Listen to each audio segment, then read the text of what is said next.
L'actualité à l'étranger, sa position a longtemps été jugée comme ambiguë. La Turquie a rejoint la coalition contre l'État islamique. Le Parlement turc a voté une autorisation pour l'armée d'intervenir contre les djihadistes en Irak et en Syrie. On va rejoindre tout de suite Florence Lozak, envoyée spéciale d'ITélé à Istanbul. Bonsoir Florence.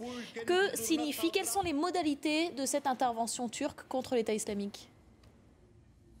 Eh bien, par ce texte, le Parlement turc autorise l'armée donc à mener des opérations et des incursions en Irak et en Syrie pour lutter contre l'État islamique.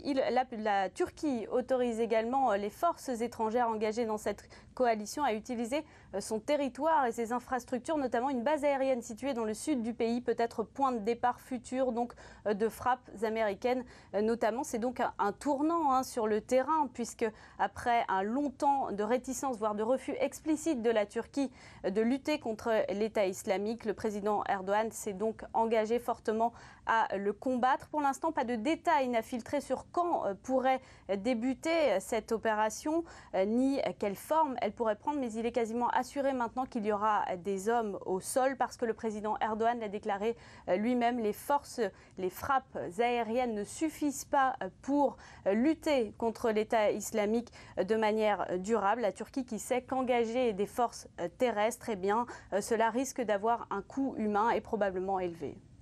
Florence Lozak, en direct d'Istanbul pour ITélé. Merci à vous Florence.